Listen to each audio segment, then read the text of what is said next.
All right, ladies and gentlemen, it's time once again for the Paranormal Portal. Hope you guys are doing good. Thank you so much for joining me here. As always, it's an incredible pleasure to be hosting and presenting these shows. And by the way, if you're new to the show, my name's Brent Thomas, and you're watching the Paranormal Portal. It's right up there. So I hope you guys are doing good. Nathan Nate, the man is here. Good to see you guys. Thank you so much, everybody, for coming in and being a part of the journey. As always, I will do my best for the next 2 hours to entertain the hell out of you, because that's what I do, or at least what I attempt to do. I don't know if I always succeed or not. Thank you again, Barbara, for the sweet message today. That was very nice just a little bit ago. She sent me a really wonderful message on Messenger. Facebook Messenger, and it was like, oh, that's really cool. Thank you so much. I just really appreciate hearing nice complimentary things like that. It's wonderful, and makes me feel all warm inside. Hi, Luna. Good to see you. We missed you. Good to have you back. Where you been? But welcome back, everybody. It is Friday now. Usually Sheldon's joining me on these Friday shows, but he unfortunately has a dear friend visiting from out of town, so he won't be with me tonight. It's just me and all of you. Special hello to my cousin Paul, who is tuning in over in Tennessee and watching the show. And a special hello to all of you. Thank you so much for all your love and support. Thank you for the memberships. I had something kind of interesting happening tonight. So I got to tell you, because on the lower part of the screen over here, this is the ghost radar. And essentially, the idea is that it can detect things, electromagnetic anomalies, and it has a word database that is alleged to be able to be triggered by, again, energy or something. I don't understand the mechanics of those things. I'm here to tell you, usually the words that it does spit out are just random as hell, and they don't seem to apply to anything. Like I'll be talking about UFOs, and then penguin will come through, and it's like, what the hell does that have to do with anything? So oftentimes I don't put a lot of stock into it, but every once in a while, and maybe it's the law of averages that every once in a while it's just gonna trigger something that makes sense. Interestingly enough, just before the show, when I started it up, it did make some kind of sense. At least it was relevant to what was going on. Now, here's the thing. I was listening to Spotify as I was preparing to do tonight's show. I like to listen to playlists and stuff. I enjoy music, obviously, and it's a big part of my life. So I'm just sitting back listening to jams and stuff, and then I got done, and I was like, oh, okay, well, it's about time to launch the show. Let me shut this down. So I just shut it down, and this is Spotify, and I have an account with Spotify, so it's not just the commercial one, it's the subscription one, and I got it shut down. Then my antivirus sends me something that says, and what the hell was the name? It was like Annie Jacobson or something like that was added to Do Not Disturb, but it had the Spotify icon next to it. I'm like, who the hell is Annie Jacobson, and why is it being added to my Do Not Disturb? Or at least that, that it's going to bypass a lot of the firewall and stuff. Like, why the hell is that going to happen? So I was like, no, I turned that off, but I'm looking at it. I'm like, what the hell's going on? And then the ghost box says link. Now, I don't know what the odds of that's spitting out the link. And I was looking at the link. I tried clicking on the link just to see what was going on in the antivirus, but it didn't do anything. And I reopened Spotify to look and see, well, what the hell is Annie Jacobs? I don't even know what this name is. So interesting, but it did spit out something that was relevant to what was going on. I was looking at a link. I was going, why is that added to the Do Not Disturb thing? And then it, boom, said link. So I don't know. Take it or leave it. Again, the object of the show is never to tell you, hey, you should believe this. I don't know. Again, usually it spits out nonsense, and it just seems extraordinarily random when it does say things. But every once in a while, it's like, ooh, So I don't know. You be the judge. Serendipity, maybe. Yeah, it might just be serendipitous. It might, and I'm not saying it's necessarily a ghost. It could be some other thing. I don't know. I don't know. I have no idea. It was just bizarre that it was so relevant. So I thought I'd share that with you, because oftentimes I'm just like, that ghost, the word database is usually garbage. Hey, Chucky, good to see you, brother. Great to have you in here. But anyway, as I said, it's just me and you guys tonight. You guys are my co-host. So if you want to get my attention, please put your comment, at least in all capital letters, in the chat. That way it's more likely to be seen by me. If I was just using YouTube chat, we could do the @Paranormal Portal thing where it gives me a nice yellow balloon. And you can still do that, because I do have the YouTube chat open on a different screen, but I don't usually watch it very closely, because the chat that you're seeing right over here on your screen is the culmination of YouTube and Twitch chats. And then I have the Rumble chat open as well. So, how you doing, Dog Digger? Hey, Justin Good Earth. Good to see you. Barbara Mora's in here. Very nice. Very nice to see you guys all. Maggie, I had a weird moment. I could have sworn I turned the washing machine on, and I definitely set it. Went back in to get the washing out, and the door was wide open. Dry clothes and machine off. Ooh. Yeah, maybe you did a dimensional shift there, Maggie. Maybe something in your life changed just in that one moment. And so you entered a new version of your reality. And you hadn't quite, in this version, you hadn't quite started it yet. But in the old one, you did. I wonder about that stuff. And I'm kind of being tongue-in-cheek, but I'm kind of being serious, too. Because I think we've all had those experiences. Like, no, wait, I know I turned that on. I know I didn't put that there. And sometimes, it may be other things, but yeah, it could be. I think we do. I think there's a possibility that we exist in a multiverse and we traverse it constantly through our life, through our choices. We're shifting into different versions of our reality based on what directions we take at these, decision crossroads. So, something to think about. I don't know. I'm not saying it's what it is, but it's interesting. So, please shift OBA. What's OBA? OBA? What's OBA? I don't know what that is, Luna. Sorry. Yeah, different reality, maybe. You never know. Please shift over here and do my laundry. Well, that'd be nice. That'd be nice. Again, all right. My chat froze. No worries. No worries. I'm just glad you finished your thought. I just saw it and I was like, what was that? Hi, Henry. Who's Henry?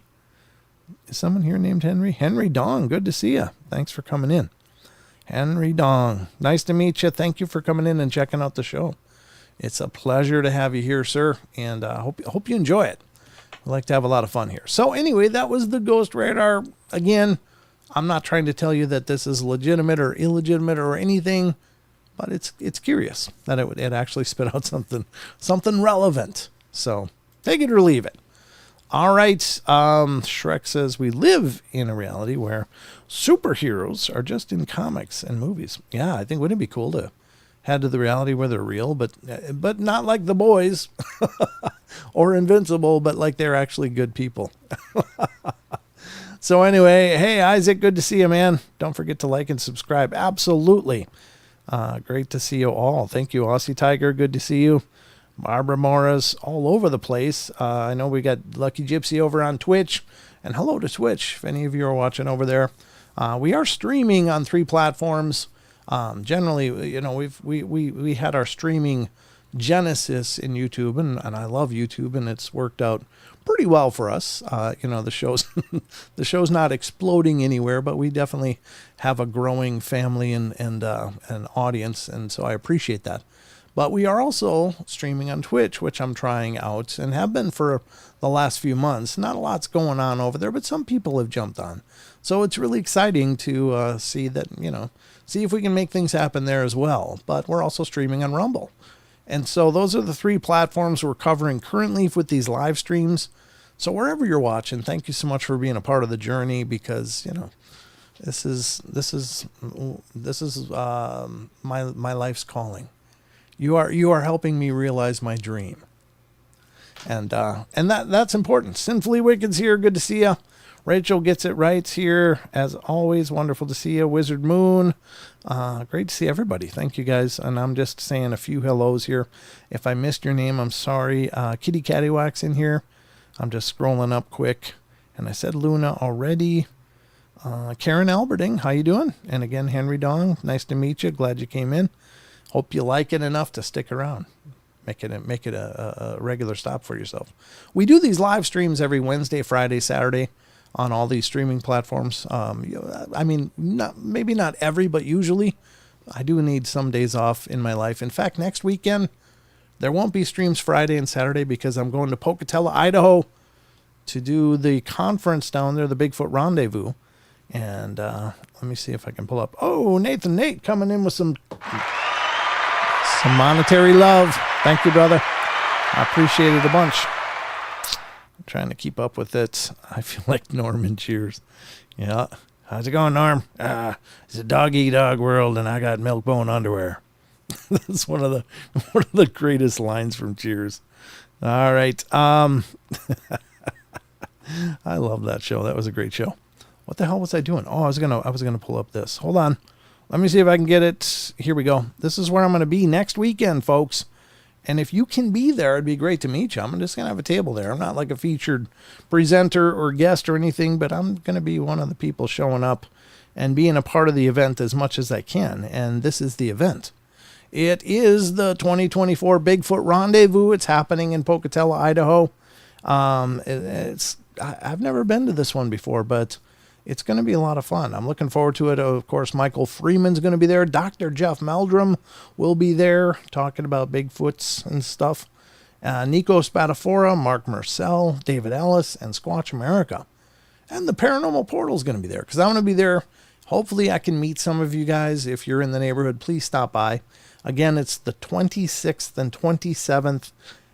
For more information, go to SasquatchPrince.com.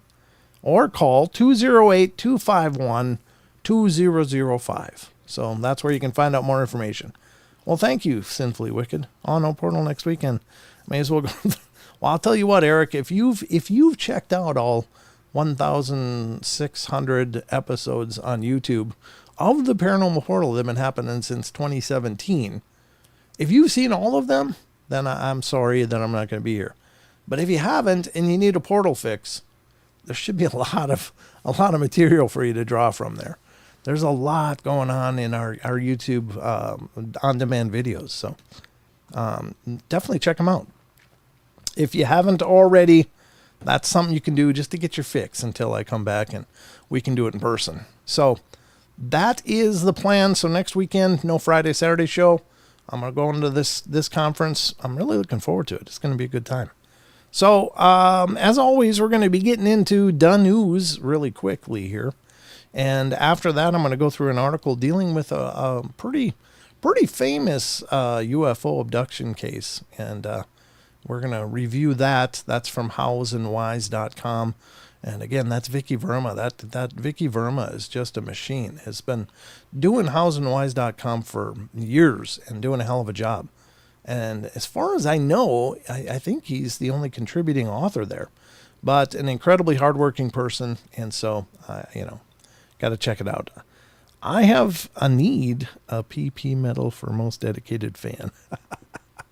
I'd have to have a whole box of that for you guys because so many of you guys would qualify in that category. And so if I ever get some Paranormal Portal fan medals printed up, I will be sure to get your addresses and send them out to all of you guys because you guys are amazing. All right, so I guess without further delay, let's get to the news.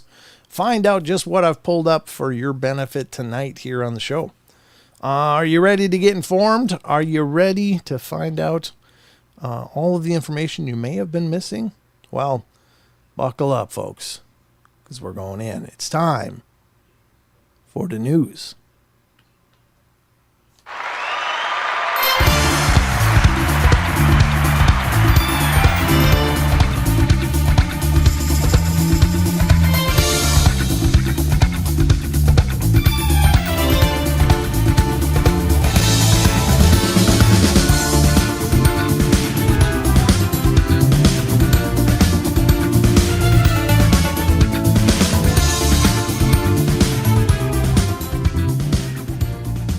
All right, ladies and gentlemen, it is time to get to the news and find out just what the hell's going on in the news-verse here on the Paranormal Portal.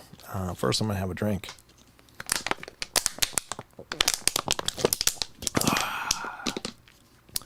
That refreshing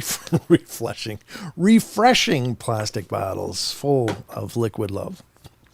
There you go. That was my bottle solo for you guys. So hope you enjoyed it. it's how you can almost dance to it, I think.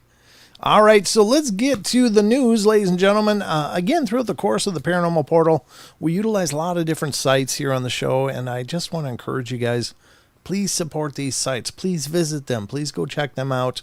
Give them your traffic. Give them some of your love, because these sites are working really hard. They're doing an incredible job, and if we just keep visiting them, check them out, bookmark them, and do some searches for things you're interested in that maybe we don't cover on the show. And if you find a great article, send it to me. You can always do that too. I mean, I can only bring to your attention things that I stumble across. So if you guys are finding great articles, definitely send me a link. And you can do that by emailing it to paranormalportalradio@gmail.com. I'm happy if you guys send me material for the shows. That makes my life a lot easier, believe me. So anyway, Chucky says he's refreshed and ready to go. Well, hell yeah, brother. It's time to dig into this. The first news article today is coming from a site that is just incredible, and I can't sing their praises enough, as with all the sites we use. But this is the first one. Let me move this out of the way. I have to pull the flyer screen from Pocatello out of the way so I can put up the news. First article tonight is from unexplained-mysteries.com, ladies and gentlemen. Let me get rid of this extra camera here for a sec. There we go. There's no reason to have that floating around there, is there? All right. So from unexplained-mysteries.com comes MUFON unveils unidentified alien material at annual symposium. And there it is. I guess that's centimeters. It could be inches, I guess. I don't know. Is that inches or centimeters? I have no idea what kind of ruler they're using here. But either way, it's small or smaller.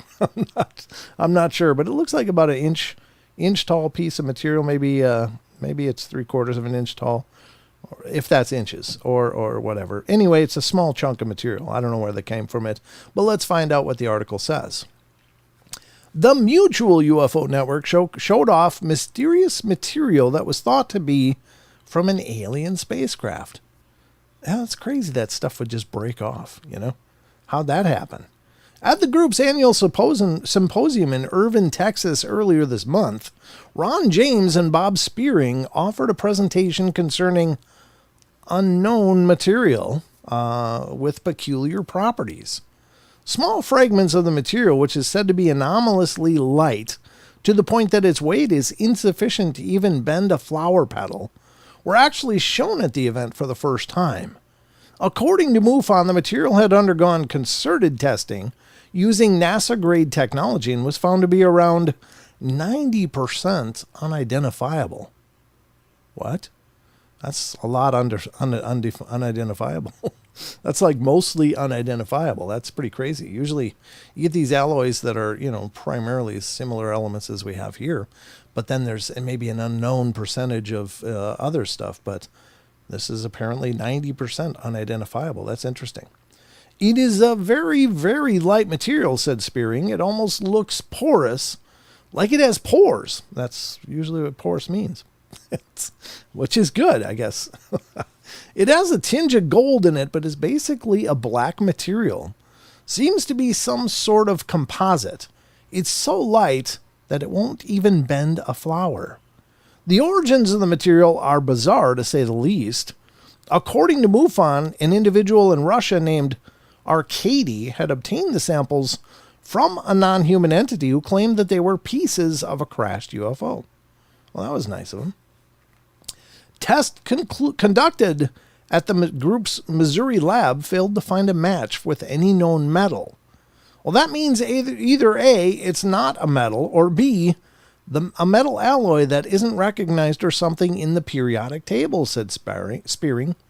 The signal was unique because they have looked up the standard peaks for most known metals, and nothing matched it exactly. It appears to be some sort of lightweight insulation suited to conductive insulating or something needing heat protection, which could correspond to it being a piece of debris from some sort of craft. You can watch the MUFON presentation for yourself below. Well, obviously we're not going to do that, but I will put the link to this article in the chats, and you guys could check it out. Oh, shoot, that was stupid. Gotta go back. Oh, hold on. Let me do this. There we go. There it is. I hit the wrong damn thing. Copy is what I was looking for. Derp. Let's put this in the chats, and you guys can look at it at your leisure, but hopefully it'll be after the show. I wouldn't want you digging into this stuff while I'm talking. So there it is. It's in the Twitch, YouTube, and Rumble chats. So you can check it out for yourself if you want to watch that presentation. It's on the tail end of the article down here in the video, and that's the MUFON Materials Unknown, Ron James, and Bob Spearing. So it does look fascinating. I think I'll probably hold on to that for myself to check out later as well, because we got to learn. We got to know what this stuff is, right? I don't know. I mean, if we don't even know what it's made of, how do you tell? I wonder if they could tell through other testing. I don't understand. I don't understand how they test materials in the first place. I just don't know, but it's very interesting. Not Too Haunted is here. Good to see you. Good to see you. Hello, everyone. My son and I are going through footage of an investigation. I need another drink. Hold on. I'm a little dry all of a sudden.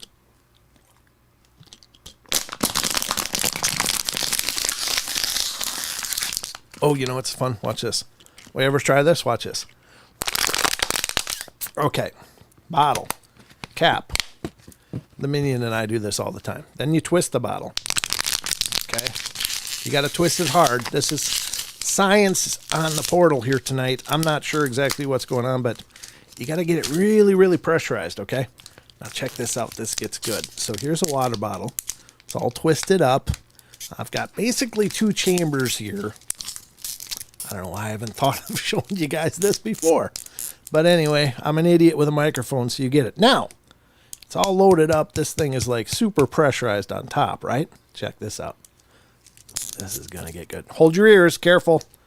I got to start loosening it, and then I can keep my hands away.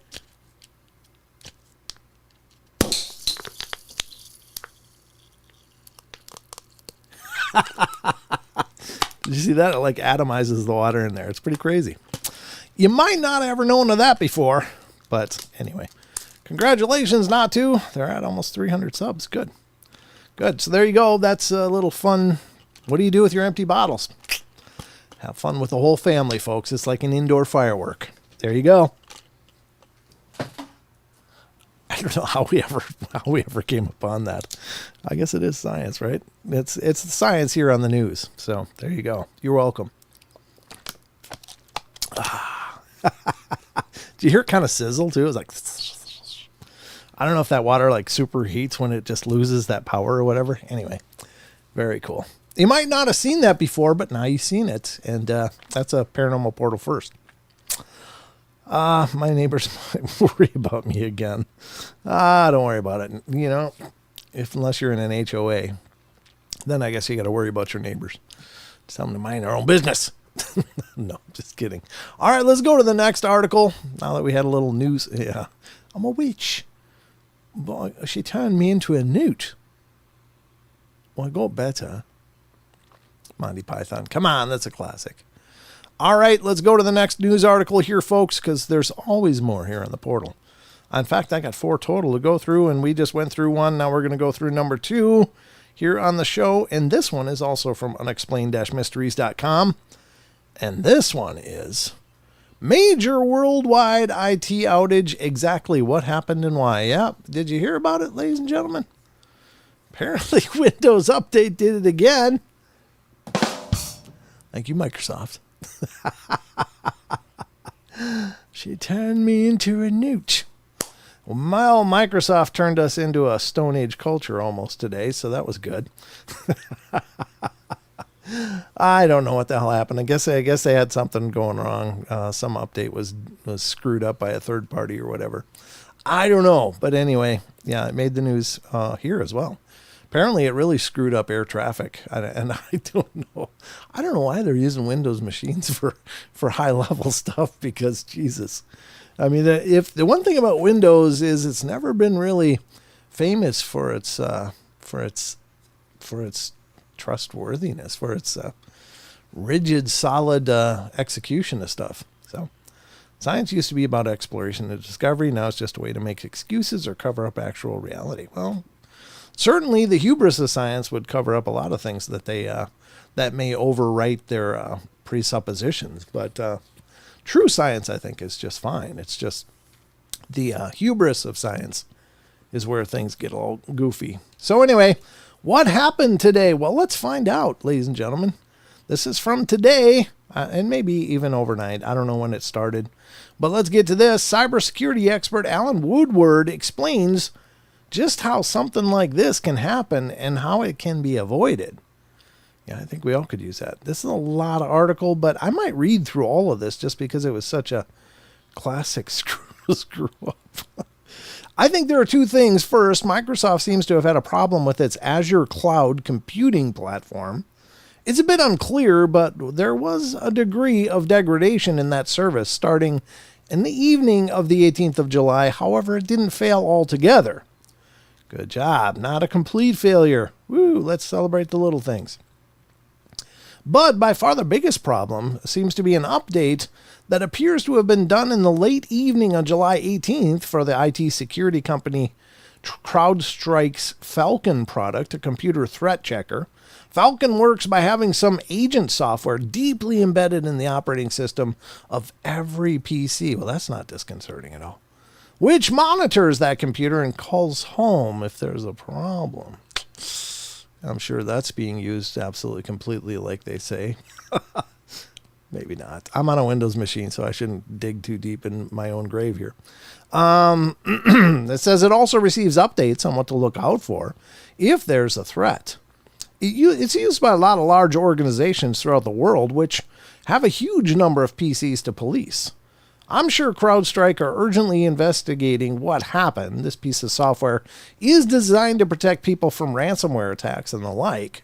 From the latest information I've seen, it looks like the update system file was somehow released in an incorrect format. Or maybe this. The Windows operating system gets to this update and it doesn't know how to cope, so it crashes. That's why people have been getting the blue screen of death, a computer screen with an error message indicating a system crash. And the big problem is you can't fix this issue remotely. You have to go into every machine separately and put it into the safe or recovery mode to isolate the software. From there, you should be able to reboot the machine and get it up and running again. But if you're a big global company with a large distributed IT estate, that's going to take a long time. Yeah, no kidding. Why has this outage had such a wide-ranging effects? CrowdStrike has been a great success. Its security software is used by hundreds of thousands of major clients around the world. So airlines, airports, railways, hospitals, stock exchanges, they're all going down. It started in Australia when they got up for business on Friday. The update had clearly been sent out last night, UK time, and it's just rippled around the world. Yeah, my computer says it has updates, but I think I'll wait on that. With deliberate ransomware attacks, they'll typically take out one or two targets at a time, but this case, it's happening to thousands of organizations at once. We've not had anything like this before. How CrowdStrike will fix the software is yet to be determined. As I've explained, it's clear how companies can work around the issue, but for some very large organizations, this could affect their critical infrastructure and business for a long time yet. It's going to take them days to physically work around all these machines. Can security companies ensure this doesn't happen again? Security software is very intertwined with the computer's operating system. It's buried deep in there. It has to be there has to be a way that if something is found to be corrupted, it doesn't just keep crashing the system. And this may have to be done in cooperation with Microsoft, which owns Windows operating system. Of course they do.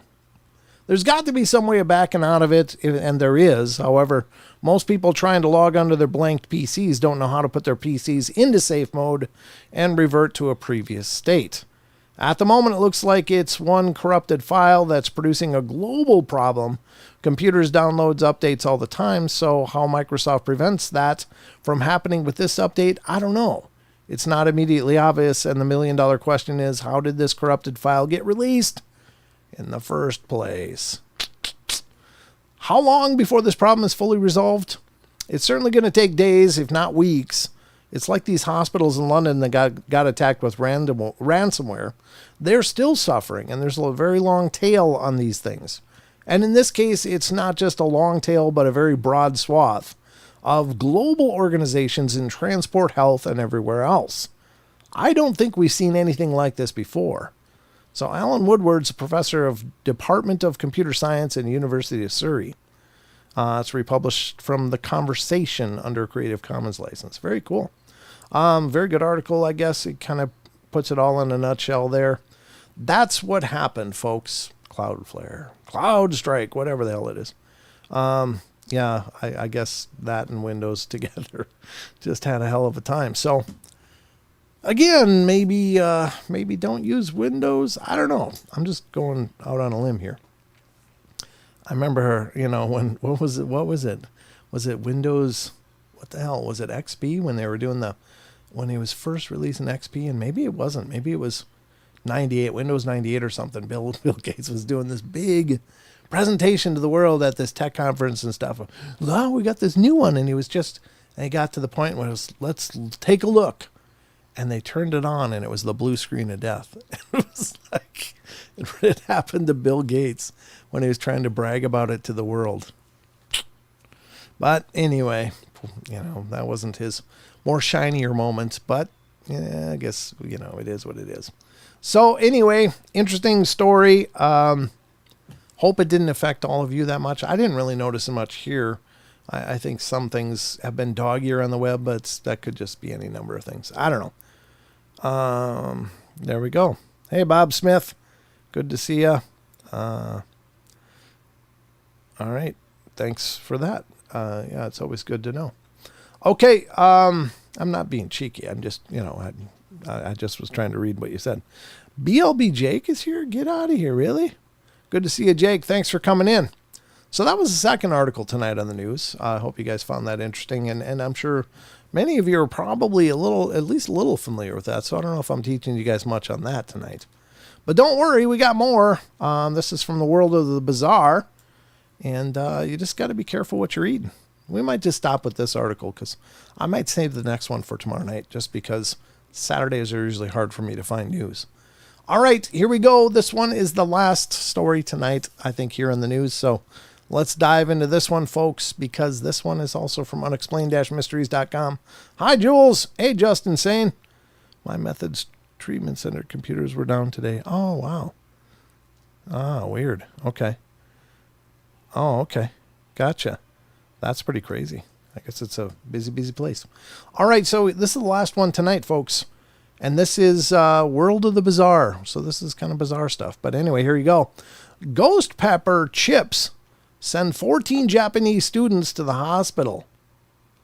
Yeah, I don't know. I don't know. I know there are some people that can do this. And I know that a lot of people just consider it the latest craze. Like, oh, can you eat a ghost pepper? There's one chip challenge. And it's like, I don't know how many Scoville heat units are in these things, but it's like millions of them in these ghost pepper powders that are on these chips. I don't know if that's what they ate, but yeah, I mean, that's going to wreck your day for a good portion of your next hour or two. And so I don't know. I can't even imagine what it's like on the other end. So it's like burning like hell going in. I know what it's like after Taco Bell. And, the the issues you have later on with that.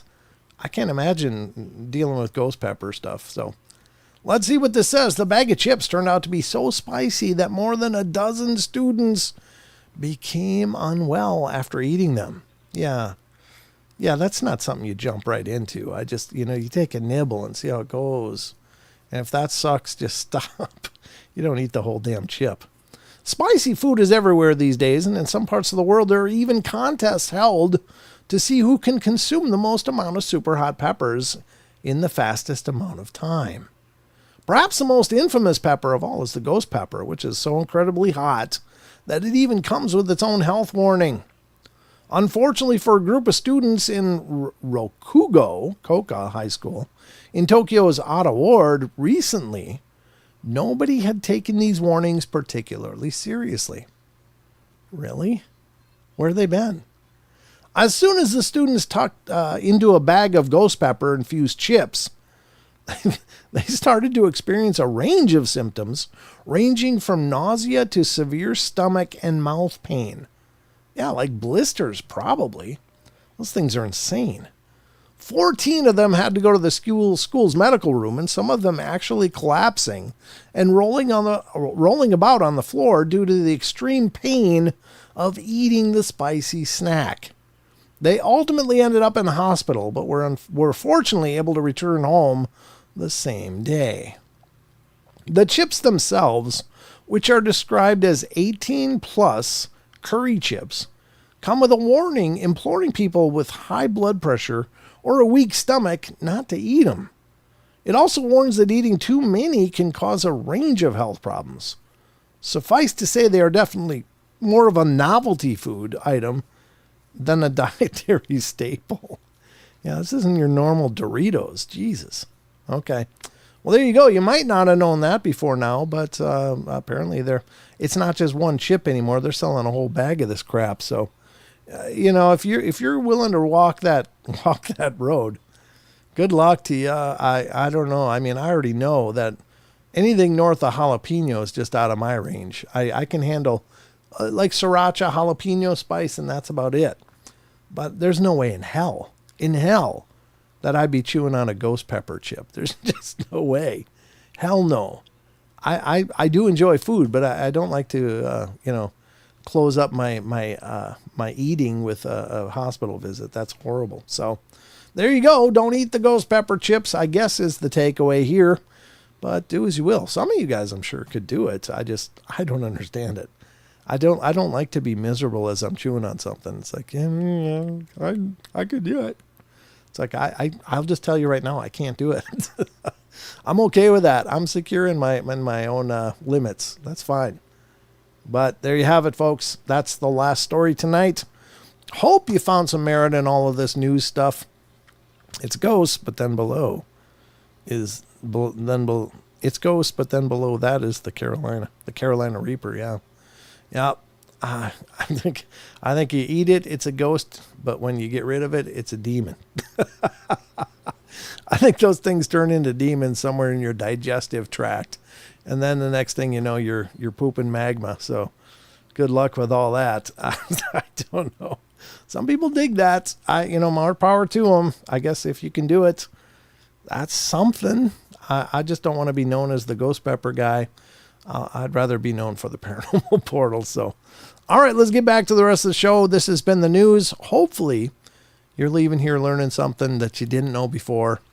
And if so, you're welcome. Let's go back to the rest of the show.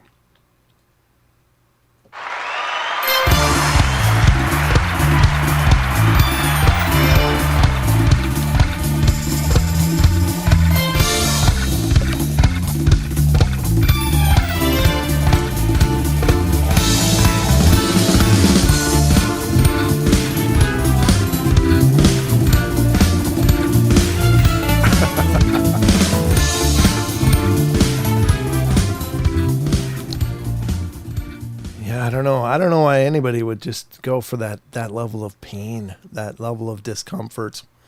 And then, if it's gone in, it's got to come out eventually. And I'm here to tell you, I don't know if you can do it. Again, more power to you. That's fine if that's your thing. The only spice I like is cilantro. I don't like cilantro very much. I mean, it's okay mixed in things, but I don't, Mrs. Portal can eat that stuff just like on the branch. And I'm just like,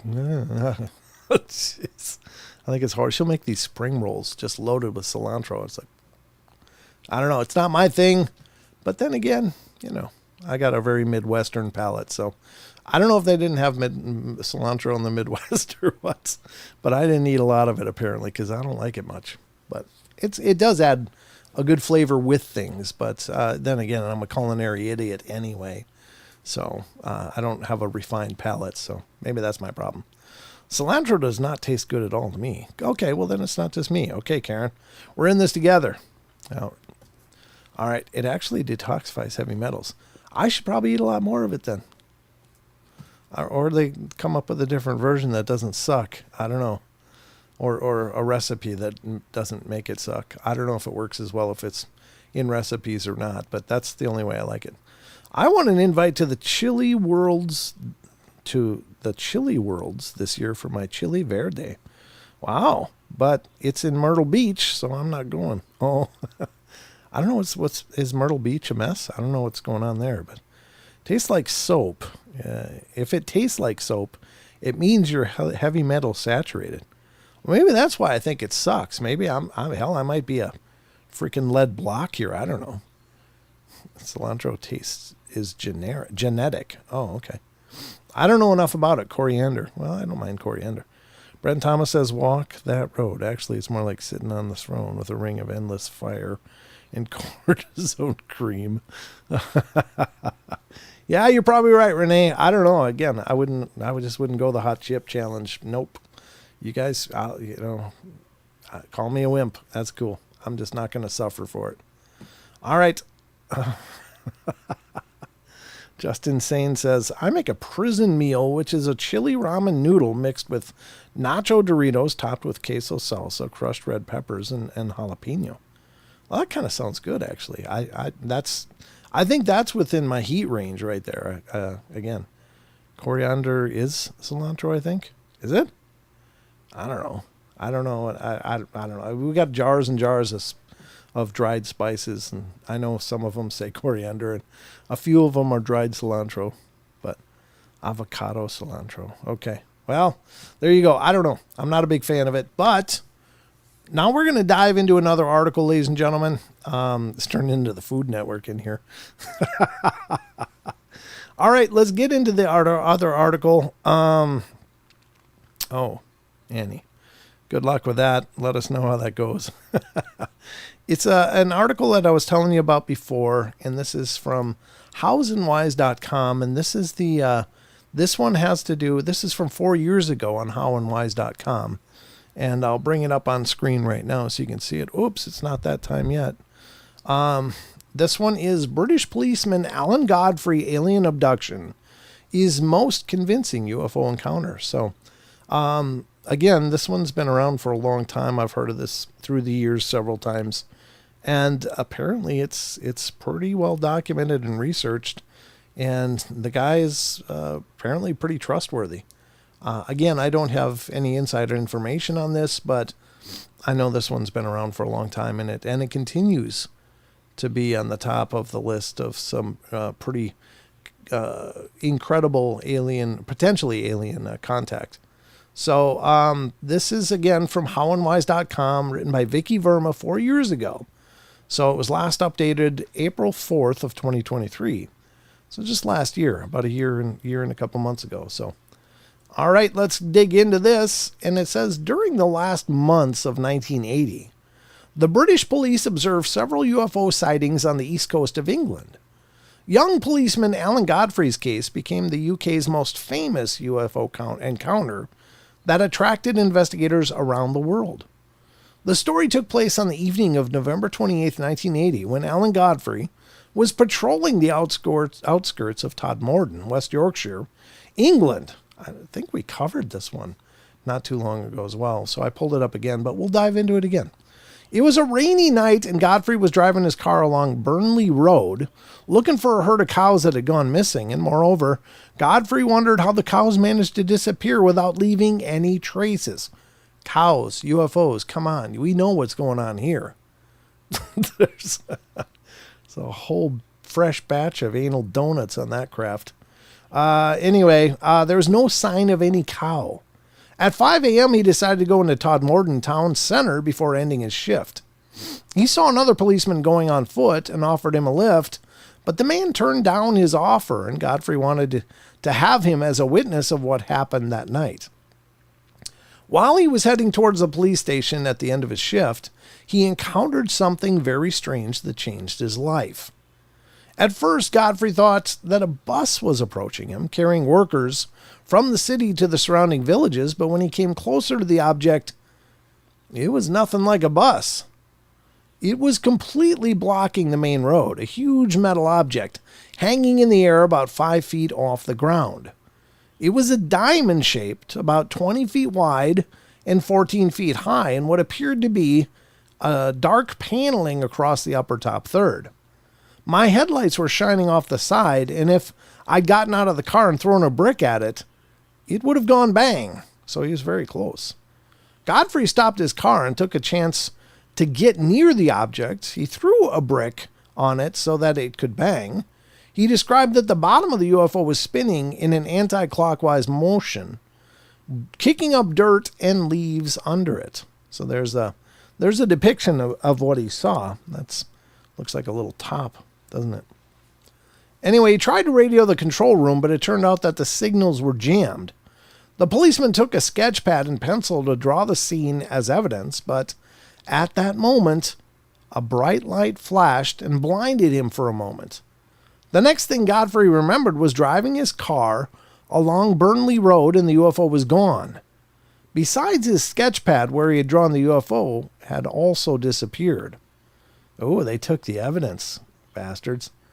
And that's such a common thing. And in fact, the kind of the scary version of that is that these people are usually coming to as they're doing something, like they're driving a vehicle, and they were doing it under some kind of control before they actually came to. And then, I don't know, when they regain consciousness, do they get to take over? I'm not sure how that works, but I don't know. I'm telling you, I used to have really, really hard time sleeping. In fact, I'm pretty sure I became narcoleptic and I could fall asleep at the drop of a hat. And I was always nervous about driving longer distance because, and this could mean even like 45 minutes away. I was just like, God, I got to stay awake. And I try to do things to mitigate it, like snacking on things or taking, repeated drinks of a beverage or something just to keep kind of more awake. And I can't tell you, there was a couple times where I woke up as I was driving. I was like, oh my God, I fell asleep. And that's a horrible, horrible, horrible feeling, because it's like, well, what if you killed somebody? What if something like that happened? So I really didn't drive anywhere with any distance for quite some time until, I ended up starting to get sleep again. But it was really unnerving to find myself driving when I'd nodded off going 70 miles an hour. Thank God I didn't end up in a ditch or crashing or something else, but I don't think I was probably asleep for long, but just long enough to go, whoa. And then it shocks you awake, so you're pretty good for a while then. But that's a horrible, horrible feeling. And I just thank God that I didn't crash or kill somebody when I was doing it. But anyway, it was about 100 yards on the side of where the thing had been hovering. I was about 100 yards on the side of where the thing had been hovering, he claimed, and Godfrey turned around and drove back.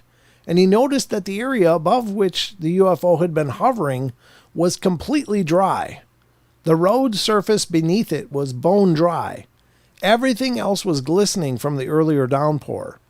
And when he got to the police station, he checked his watch and realized that 15 minutes had fallen out of his memory. Oof. Missing time, folks. Later, the policeman found out that he was not the only one who'd witnessed the UFO. On his next shift, he was called by his inspector, who revealed that 3 policemen who had been looking for a motorcycle stolen from Halifax in the Cedar Valley swamps also reported a blue and white glow descending in Todmorden. Excuse me.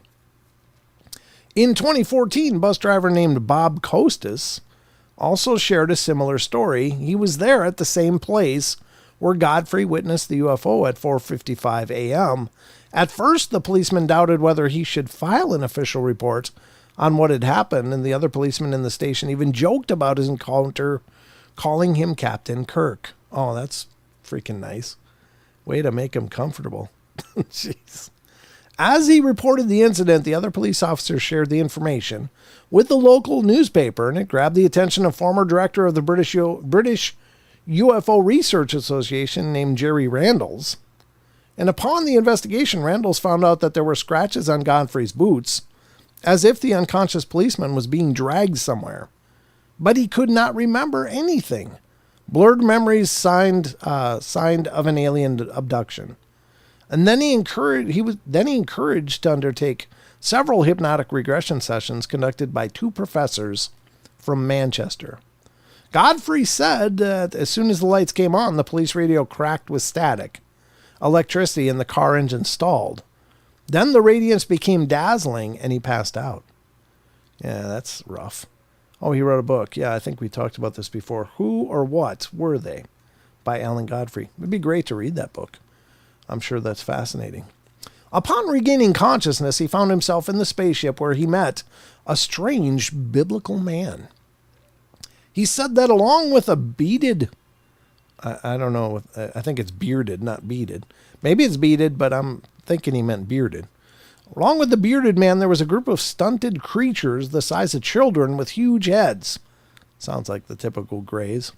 Most likely they were robots. After the hypnosis session, the policeman frankly said that he was sure that the aliens had abducted him, but he does not know if the memories were genuine or if he saw a distorted reality. For example, under the influence of some alien anesthesia. The government ridiculed Alan Godfrey's story, and the scientists said that it had not been a UFO, but an unidentified aerial phenomena.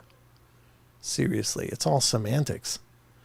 This assumption partly explains the testimony of other abductees who repeatedly noticed that the inside of the flying saucer seemed much larger than the outside. And it is completely incomprehensible how large rooms could fill it. In fact, people were not delivered to the ship itself, but somewhere else. Well, wherever it was, it only took 15 minutes. There is also a link here. In addition, many people assume that this story is the classic example that alien humanoids, gray or green short men with large heads and black eyes, are nothing more than biorobots. I guess it could be. I mean, what the hell do we know? They're just not from here, probably. I'll put a link in here if anybody wants to hear that interview that was done, then by all means, please do. All right, here we go. Paste. There we go. I was speeding beside a ghost. What the hell was that? A ghost car today, but thankfully he was after faster people. What does that mean, Chucky? A ghost car? I don't understand. That's what I get for reading chat. I don't always understand what the hell you guys have been talking about. Not that that's a criticism. I'm just looking at little moments here in the chat. My hubby fell asleep when we were driving to Nebraska and Utah and hit those cement barrier things. Oh, woke both of us up in a hurry. Thank God I was 3 a.m. I had a headache for days. Oh, I'm sorry. That's a rude way to wake up for sure. I love to drive, Barbara says. Oh, cool. Chewy space donuts. I'm just saying, if you're missing a bunch of cows and there's UFOs around, do the math. Chances are there's some anus donuts cooking up on the craft somewhere. It's a police car in plain paint. Oh, okay. They call them ghost cars? We call them undercover cars. Okay. At least that's what I always... Or unmarked. We always called them unmarked cop cars. But anyway, ghost car. I never heard that before. Yeah, me either, Maggie. Well, there you go. That was the article about Alan Godfrey, the alien abduction. I'm sorry that I know we've covered that somewhere in the recent history of the show. But again, it was a brand new link that I'd never seen before. So I pulled it up before the show because I was like, we should talk about some UFO stuff. But it is a repeat. I know I've read this article before on the show. But anyway, it's great information. Again, do with it what you will. I'm not telling you should believe it happened or not happened, but that's the claim. And he did an official report, so that says something because, I mean, this is 1980. This is that's like career suicide. back then to talk about being abducted by a UFO or even seeing a UFO. But he did it, so he must have believed pretty intently on what he was doing. So you got to give the guy props for that. But there you have it. That's that story, and I think it's very interesting. So, well, we're after 8 o'clock already. Oof. The time, it goes so fast. So I think we're going to head into the cryptids now, folks, because there is more. I can close that chili pepper story. Jeez. The damn chili pepper chips. What are people thinking? What are they thinking? All right, we're going to do a kind of a sneak preview here of upcoming Sasquatch Chronicles to start off. The Cryptid Corner tonight, because Wes posted one. I was like, that'd be good to listen to. So to help promote Wes's shows. Not that he needs it. The guy has people listening to him all over the globe. I mean, he's just got an incredible audience and following. But still, I'm a fan as well. So we're going to do that right now, folks, because it's time to dive into the Cryptid Corner.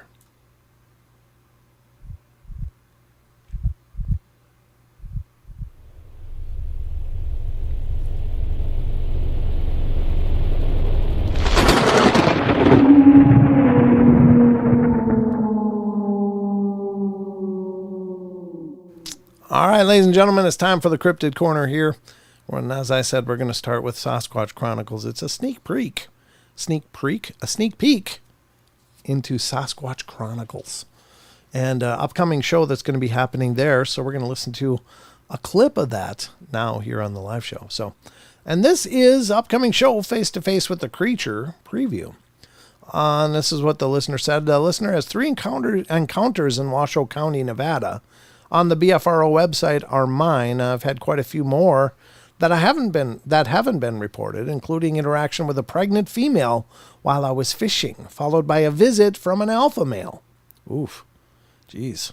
I'm a former Army major and a West Point graduate and later served on the faculty there. I have an MS in chemical engineering and am a government licensed professional engineer. And in 2007, I invented a new technology and I'm the founder of a small company and now commercializing it. Good for you. My father was a geologist and I grew up in a small valley in northwest of Reno. Back then it was sparsely populated, but is now heavily developed. The valley is full of historical wonders, and we spent a lot of time exploring it. In the summer, we spent more time camping throughout the Sierras of Northern California than at home. My father's position in the mining community gave him access to information on various archaeological finds that were not common knowledge. My own background as an engineer may provide some insight into infrasound orbs and the stench, which I've also experienced firsthand. So let's listen to this, folks. See what you guys think. So we always kind of went down in there and poked around. In the summer of '72, I was 12. My brother was 10, and one of my friends who was also 12, hiked out with us. And we hiked, I think, about 2-3 miles out to the nearest of these channels, and we were going to go poke around down in it. And I came across a field of jasper and obsidian chips. And I started looking for arrowheads, basically. My brother had come over near me. And then I felt something. And I at the time, I had no clue what I felt. But I was facing toward the mountain, which was to the south of me. And I turned around, and David was right near an eroded area where it was only about 3 feet down to get into the wash. And I saw David first.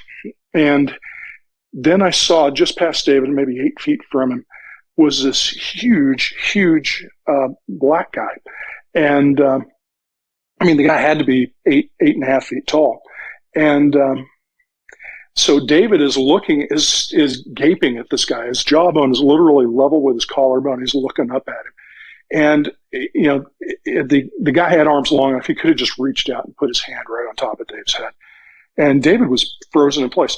Well, in Nevada in the desert in 1972, and now I think as well, if you're a kid poking around out in the desert and you run into an adult, you run immediately because there are a lot of people that kind of migrate through Reno, and there are a lot of unsavory types that kind of stick around, and kids disappear in the desert on a regular basis. So, my brother had already taken a couple of steps to run, and I pivoted, and I lunged to take my first step to run, and I realized David was frozen in place 8 feet from this guy. So I turned, so I stopped, and I settled my stance, and I just started staring this guy in the eye. And, I was like, I had no idea how I was going to help David if something happened, at the time, I'm still thinking this is a guy. I'd never even heard the word Bigfoot. This is 5 years after the Patterson film. And, I'd heard the Abominable Snowman, but I didn't know there was anything like that in the United States, right? So I'm glaring at this guy, and I'm thinking, to my initial perception, he's 8.5 foot tall black guy wearing a black down ski jacket, black down ski pants, gloves, and he's got the hood up. And so I'm looking, and all I'm really looking at are his eyes, because I'm glaring at him, and he's got this really stern look, and he's glaring back at me. And I'm just thinking, what do I do? And he doesn't move, he doesn't vocalize. He's just standing there. He's got his shoulders thrown back, and his arms down at his side, and he's just looking at me and glaring. And this went on for about 30 seconds, and during that time, I started to look at his face, and it was I realized, okay, he's not wearing a hood. This is his head, and that's hair. He had a beard that began just below the cheekbones and covered the lower jaw, but not the upper lip. And then it kind of went close. As far as the sideburns went, they were closer to the eyes than they would normally be on a person. And and the upper lip had it was longer between the bottom of the nose and the mouth itself. And though he looked pretty much like he was in the prime of his life, he had these deep vertical creases in the upper lip that reminded me of somebody that was a long-term smoker, basically. How they get the creases in their lip. And so I'm looking at him, and he was black. He was just, everything about him was black, and not shiny black. It was flat black. He had a little bit of dust on him from that you get on yourself from the sagebrush and the dust. And the only thing between him and me was literally a sagebrush that was about halfway up onto his shins. So I didn't actually see the feet, but his shoulders were at least 3.5, probably 4 feet wide. I think he was about 8.5 feet tall, not being able to see his feet. But I began to realize that what I thought were the puffy sections on a down jacket were his abdominal muscle definition underneath about 3 inches of hair. And going back to his face, his eyes, I mean, they were just black all the way to the edges. But as I was looking at him, I could just barely see right at the edge of the eye, you could see just a little bit of white. And it was just like a little sliver, and it wasn't always visible. But and the nose was was broadened out. And initially, I was like, these are African American features, because I'd assumed he was an African American to begin with. But given the size of his face and spreading things out, it wasn't necessarily African American. The nose was just slightly turned up, but I've seen people who have noses that are turned up more than his was. And but otherwise, it was human. And as his arms were down, his fingertips were mine come down to about the bottom of the pockets on my jeans. His were coming down just below his knee, and touching. You could touch his legs just below the knee. So proportionally, it was different. And I knew it wasn't. I thought he had to be a man, but I didn't know what kind of man he was. And My brother turns to me and he goes, "That's not a man. That's not a man." And I'm trying to keep my, maintain eye contact with this guy. And I snap back at my brother and go, "Yes, he is." My brother turns back and goes, "No, he's not." I said, "Then what is it?" And then that shuts my brother up, and I'm just staring this guy in the eye. But as I started to look at him and broke the glaring eye contact, when I came back to him, his gaze had become unfocused. He was looking in my direction, but he wasn't looking directly at me. Wow. Jeez. That's going to be a great show. Oof. It just makes me want to hear more. It's like, okay, and then what? And then it's over. That's the joy of clips, but sounds like it's going to be an epic episode whenever that gets released. So you guys are probably going to want to check it out. I know I am. I love listening to Sasquatch Chronicles. I've always loved it. Again, it was a big part of, there were several shows that I drew on for inspiration when I started the portal. Some of which was Kev Baker's show. Some was, Chris Geo and the way that he did his shows. And then there was Wes and even Dark Waters. I always liked listening to Dark Waters do his stories and stuff. And all those shows kind of formed what became the Paranormal Portal. But, the nice thing is with all of those shows, I mean, they're pretty timeless, in advertising they call, content that's always valuable, evergreen. Well, these shows are evergreen. If you go back into all of the old episodes, these shows are just as relevant today as they were when they were released. And even if they were 50 years ago, they would be amazing. So yeah, I hope you guys check it out. Yeah. Rip Kev Baker, of course. Yeah. Good, wonderful man. But again, this looks like an amazing episode. It'll be released sometime, probably this weekend, Face to Face with the Creature. And I don't know. What is that like? I saw a comment is about racist or whatever, but I mean, it's not uncommon or racist to describe someone as a black man. I don't know where you would get that idea, so, I appreciate, maybe it was a cheeky comment, but no, I don't think this guy was being racist in describing something as best he could, with, what he was seeing. Looked like a large black man. Well, yeah, if he looked like a large white man, he would have been like that. And that's not racist either. If he looked like a large Chinese man, that's not racist. So, I mean, too many people are throwing around those terms lately. And I'm not meaning to pick on you, but I just thought I'd address that. It's like, you only have so many ways to describe, especially through an audio interview, what you're seeing. And so you have to be as descriptive as possible. And describing someone as something you're seeing as a large black man or being similar in some ways makes sense. Now, a lot of people that see Sasquatch are seeing dark gray or brown skin.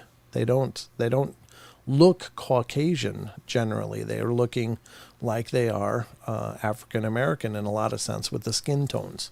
So if you only have a certain, I mean, he knew what he was looking at was, at first he thought it was a big black guy, but then he knew it wasn't, but still that was the closest approximation to what he was seeing, and to be able to describe that so that we can all understand what he means. So yeah, just, keep that in mind, please.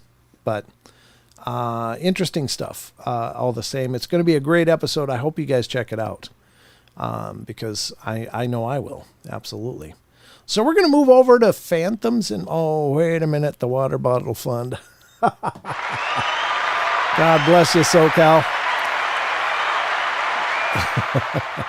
The water bottle experiment is left an impression on you guys. I don't know if you've never seen that before. That's just something we kind of stumbled on here, just because I was just dorking around and twisted one time when it was all just empty.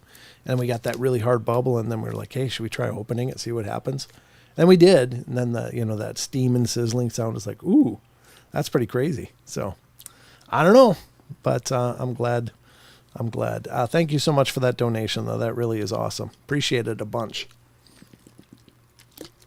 I'll try to drink this one down before the end of the show, and we can do a last one to close the show. So, anyway, we're going to move over to Phantoms and Monsters now, which is Lon Strickler's site. Again, Lon Strickler's been on the show several times. We got to get him back on again. Very interesting guy. He's been at this for decades. The guy has just been at this for a long time. And Phantoms and Monsters is an amazing site full of just thousands of encounter stories. And pretty much whatever you're interested in. If you're interested in Dogman, head over there. Look up the Dogman reports. Bigfoot, he's got a ton of them. Mothman, they've got a ton of them. And several others. Rakes, white crawlers, pale crawlers. Just a whole host of strange and unusual stuff over there. So check it out. You can find information on Lon's published works and, information about his podcast, which is Phantoms and Monsters Radio. And that's a channel here on YouTube that you can check out. And check out Lon's live streams when he's talking. Because, then you're getting it right from Lon, which is about as good as you can do. Another pull from the bucket here. Try to get through that before the show, and then I'll pop off the last one for you. All right, here we go. This one's the first one from phantomsandmonsters.com. Pulse of the paranormal, ladies and gentlemen. Horrifying pale-skinned entity encounter near Kisatchie National Forest, Louisiana. Or Louisiana. Depends on if you're living close to there, it's Louisiana. If you're not, it's Louisiana. It's kind of like Missouri is Missouri until you're in Missouri, and then it's Missouri. Yep. So, I don't know. All right. Here we go. Here's the next one. Horrifying pale-skinned entity encountered near Kisatchie National Forest, Louisiana. A road trip with a friend and her family to rural Louisiana results in a horrifying encounter with an unknown pale-skinned entity in the deep woods. Was it a crawler? Now, I'm here to tell you, ladies and gentlemen. Bigfoot, creepy. It would be pretty creepy to see one. It'd be pretty terrifying, I think. But generally speaking, from what we know of them, they are generally pretty benign. They don't go out of their way to hurt people, and they just kind of do their thing, and they'll see people and then leave, or kind of harass you until you leave. But in either case, they don't go out of their way to hurt people. Dogman, they'll intimidate the hell out of you. It would be very terrifying as well. Even more terrifying. But, they generally don't attack people. But these pale crawlers, we just don't know much about them. First of all, there's a few reports out there. They're not real common. But what the hell are they? What do they want? What do they do? With Bigfoot and Dogman, there's enough reports to at least kind of get an idea of their behavior. These pale crawlers, not so much. They're an extraordinarily unknown cryptid. What are they doing? What are they aggressive? Do they try to hurt people? Are they hunting people? What do they eat? We don't know. With Dogman and Bigfoot, there's been plenty of sightings of them eating animals and roadkill and things like that. And even grubs and with roots and berries and stuff with Bigfoot. So we have an idea of things that they eat. They seem to be, omnivorous in most cases. The Dogman, I assume, is probably mostly carnivorous, but you never know. But at any rate, there's plenty of wild game out there. They probably don't have to go out of their way to catch us.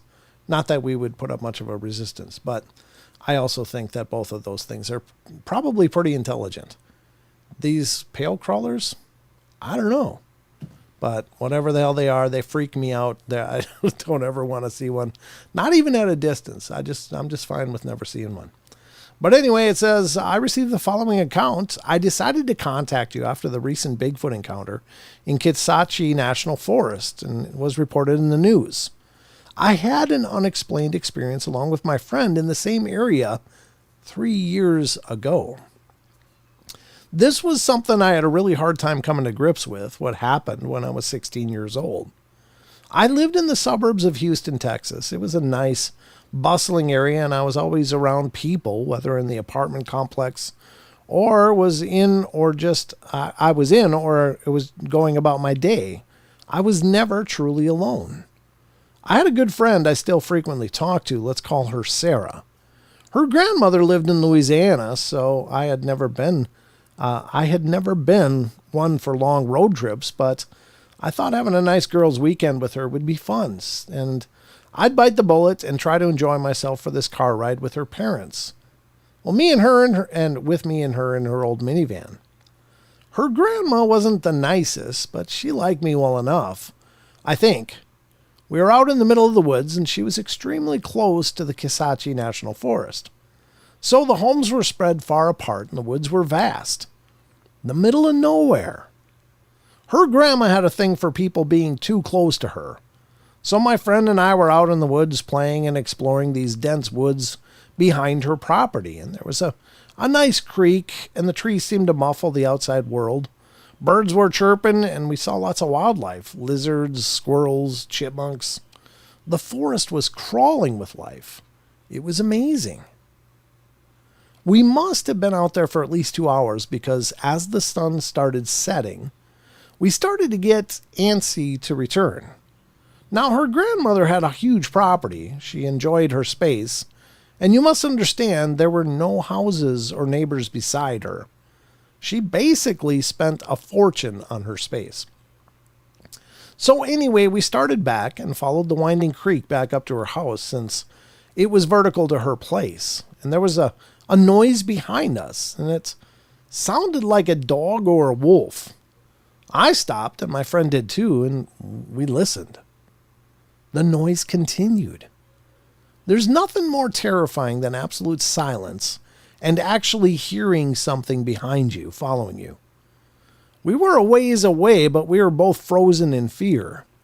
I was expecting it was a coyote or some wild dog, but as the footsteps from the dark drew closer, I heard a ragged breath that sounded less dog and more almost human.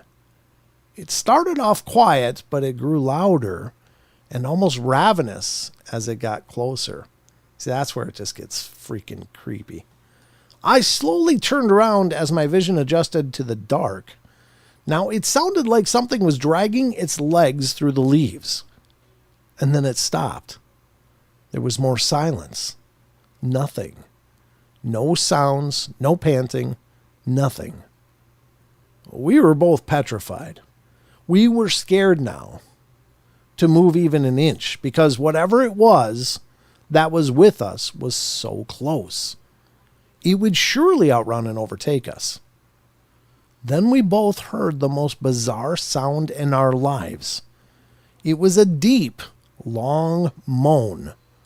But it took us both by surprise, and I managed to take a quick look at whatever it was. The sound was coming from a tree a couple of feet from my friend, and I saw it.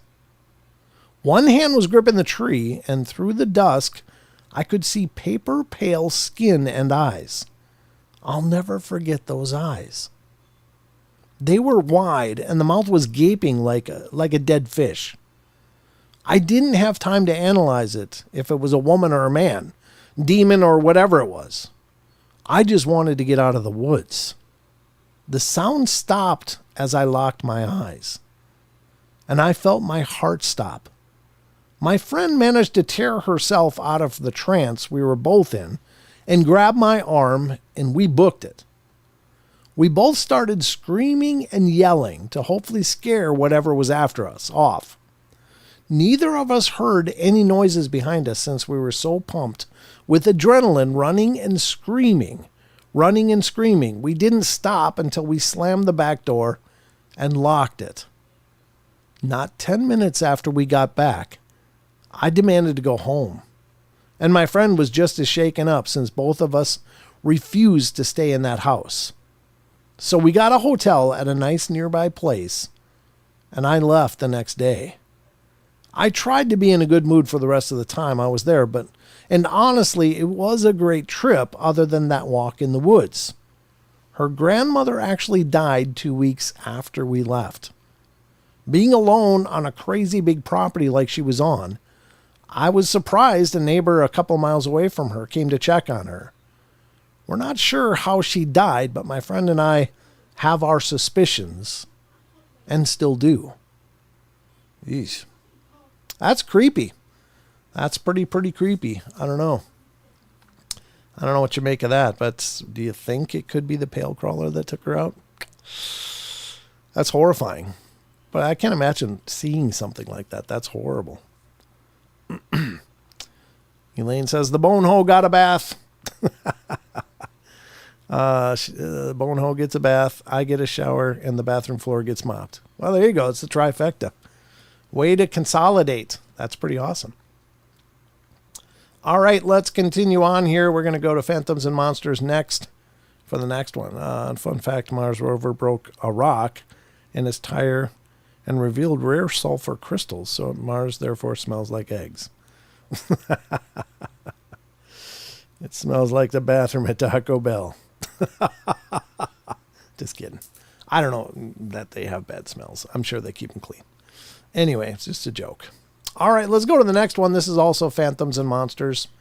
And we're going to dive into this next article now. We've got a few more to get to. I don't know how far we're going to get, but this one has to do with Bigfoot. So again, phantomsandmonsters.com, ladies and gentlemen. Bigfoot duo reported at Nelson Lake, Wisconsin. Huh. I'm not sure where Nelson Lake is. I don't know. Where is that? I kind of want to look. Hold on. Because I used to live right next to Wisconsin. I looked at it every day. It was right across the Mississippi River. Nelson Lake, Wisconsin. Let's take a look. Wisconsin. Sawyer County has a maximum depth of 33 feet. Okay. Let's see what's, if we can see a map where this thing is. I'm just kind of curious what part of the state it's in. I imagine it's in the northern part of the state, but God, they don't. Here we go. Here's a map. Click on that.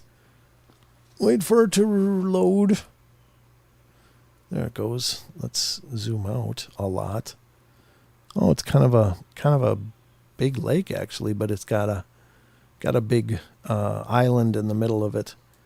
It's kind of an awkward shaped lake. Seriously, give me a state line. Oh, yeah, so it is in the north part of the state. Okay, so it's near Hayward, Wisconsin, on the northern part of the state. Not quite up as far as Superior, but up in that region. In the northern third of the state, I guess northern quarter. So there you go, Nelson Lake is up there. So let's find out what's going on. Apparently they had a Bigfoot report, so by God, there's something to see there for sure. Let's check it out. Really, Rumble? You're going to show me the intro to my show? Come on, Rumble. You're a little far behind. Anyway. Come on. Load up this. Whoops. Or this. There we go. Now I got the things. Beer squatch. It's a cheese squatch. Yeah, I grew up in Minnesota, so we always called Wisconsin people cheeseheads. My first wife was a cheesehead. So... yeah, go figure. All right, Bigfoot duo reported at Nelson Lake, Wisconsin. Let's dig into this one. I received this email from a young man in Sawyer County, Wisconsin, who claims to have witnessed two Bigfoots, an adult and a juvenile, while fishing. Oh, interesting. I know Hayward, California. Well, now you know of Hayward, Wisconsin. Milwaukee's best squatch. I remember Milwaukee beer back in the day. Maybe it's still out there, but I remember my dad would drink it sometimes. Sir, I'm writing about a sighting that I had on June 26, 2011, around 8 p.m. at Nelson Lake, Wisconsin. I was fishing from my canoe about 30 yards from the shore near Tanning Point when I noticed a whimpering sound. It was coming from the woods at the shoreline, and it sounded kind of like a dog whining, so I stopped what I was doing to watch the woods just to see if anything appeared. After a few seconds, I saw a child scampering from the woods. I didn't get a very good look, but the child had very thick brown hair all over its body, and it was very small, human toddler size. It quickly showed itself and then bolted back towards the woods. Well, I sat there in shock. But within seconds, I heard 3 distinct and angry grunts. I then saw a large ape-like head rise above the lower tree boughs. The eyes were barely visible, but I could tell that It didn't want me there. And that was enough for me, so I started to paddle towards the north shore when all of a sudden I heard a loud plop and then splash from behind the boat. I turned around in time to see another rock heading in my direction. It was many yards from me, but I got the message. I was shaking from the time I witnessed these beasts up until a few hours later when I was in my home office, pondering what I had just seen. I think it may have been Bigfoots. I Googled Wisconsin Bigfoots and your blog came up. Was this a Bigfoot? I'm not an outdoorsman, though I enjoy canoeing and fishing. Have there been other sightings in this area? Is there a danger? I appreciate your help. I'm a state employee, so I'd rather prefer that my identity remain confidential. Thank you. Sealy, Wisconsin. This is from January 3rd, 2008. Sealy, Wisconsin, Bigfoot buzz. According to the Sawyer County Sheriff's Department, 2 deputies responded to an alleged Bigfoot or Sasquatch sighting on Highway 63 just south of Sealy on the evening of January 3rd. Since then, the sighting has been the topic of conversation in that small community, with multiple reported sightings being called into the Sawyer County Record Office since. Chief Deputy Tim Zeigel confirmed that 2 deputies responded to the call only to find footprints and hair at the sites, but unless Bigfoot was wearing boots, Zeigel laughed, I think it's pretty much a prank. A lady called in and said, you probably think I'm nuts, but I'm not.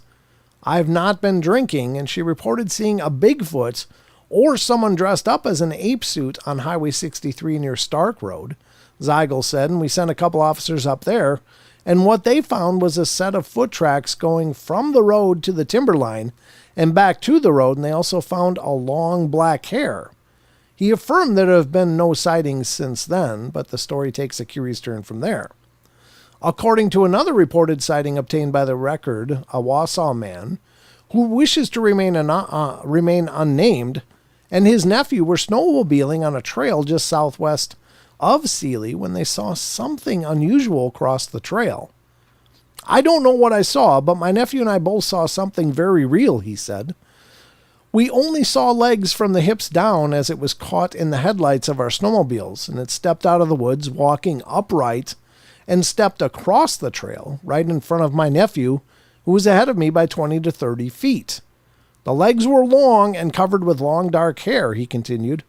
My first thought was that it was a drunk walking through the woods after leaving the Sawmill Saloon, but that makes no sense. We were quite a ways west from the sawmill, and there was no trail or crossing anywhere near there for something to be walking. After gunning their snowmobiles past, the 2 turned around to explore the area and find tracks. However, they had not marked the spots with a landmark, and they were unsuccessful at finding any sign when they returned to the area. We saw these legs for only a very brief moment, but again, it was very real, he added. Following up on the sighting, several possible theories have been revealed.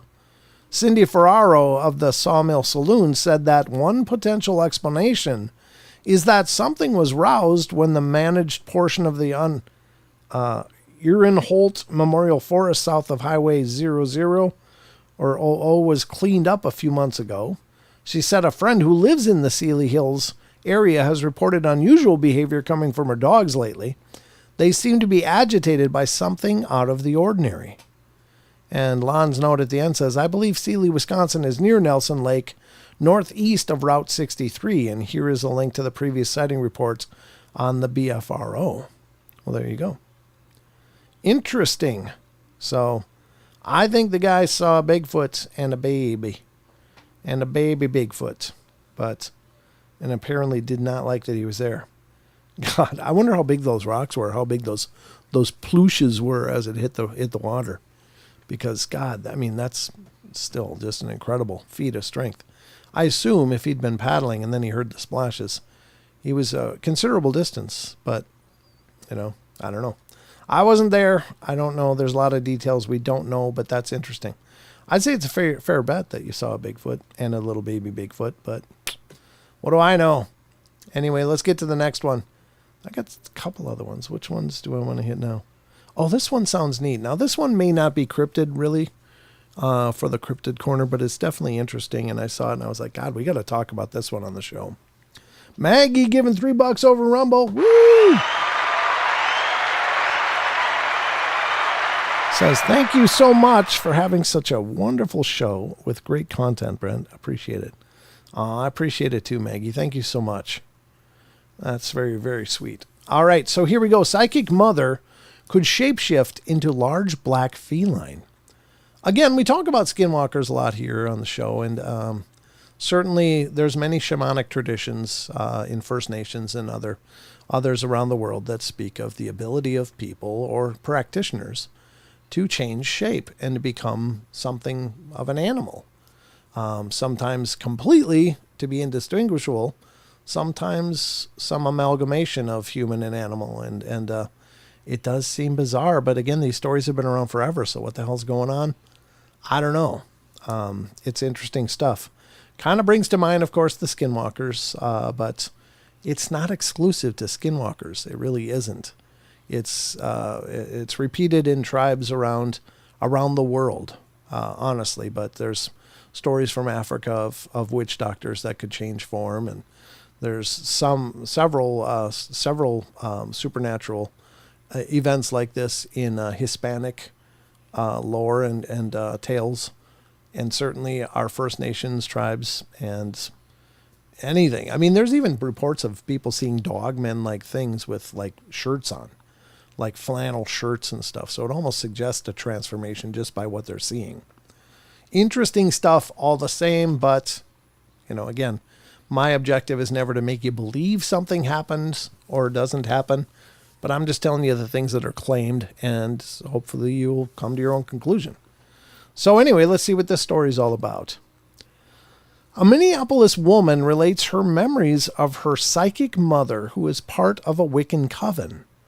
Her mother apparently could shapeshift into a large black feline. Wow, that'd be a hell of a thing to see, wouldn't it? I received the following account from a reader. Hey, Lon, just read a few of your articles on skinwalkers. My mom died in May of 1988, but she talked many times about a certain occurrence that happened to her when I was 7, which would have been in 1970.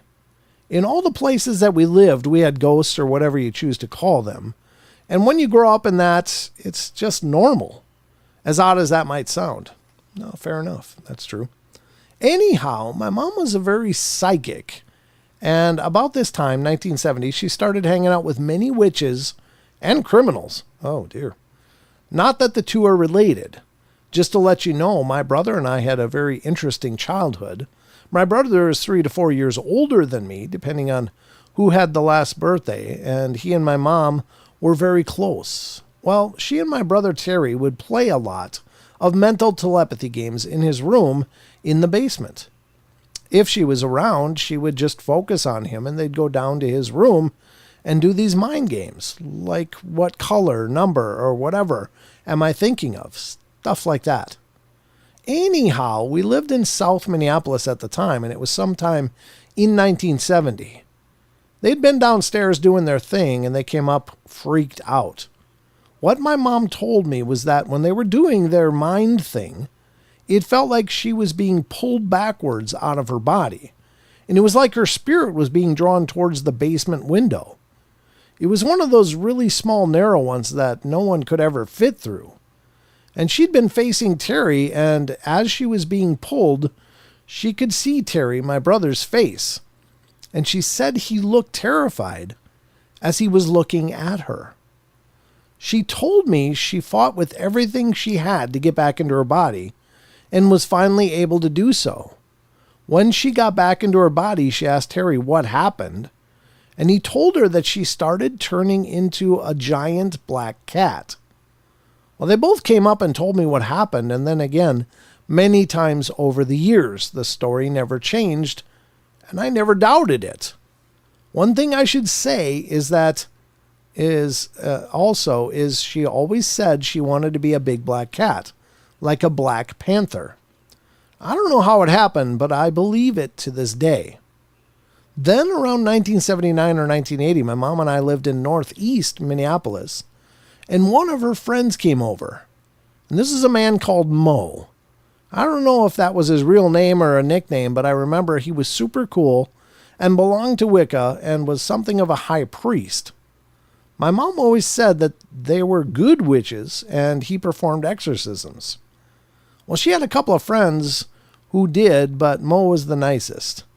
Well, she was in the tub when Mo came over, so we were sitting in the kitchen table, and I have always been afraid of werewolves, so I thought I'd ask him about them, knowing that he would tell me they were just made up. But that wasn't what he told me. He paused and said, I can't tell you if there are or aren't werewolves. I've read about werewolves being in the hills in Russia, but I don't know. I do know a woman who can turn herself into a cat, though. Well, the cat thing I wasn't really thinking too much about because I was now concentrating on the werewolf issue, and my mom and I were not close, and it's weird because we never had a normal family and didn't talk about what most people do, I guess, but later it dawned on me that what I've come to believe at any rate is that was Mo's way of telling me about my mom. Perhaps she was finally able to learn and harness the energy it took to make the change. She wasn't home much, but spent a great deal of time with her witch friends, so who knows? Anyhow, I value Mo's inputs, and I know from Terry and my mom both that at least that one time she was indeed turning from a human physical form into a giant cat. How this is possible, I cannot fathom or comprehend, but I believe it's because the story from 1970 to when she died in 1988 never once changed. For what it's worth, I thought I would share.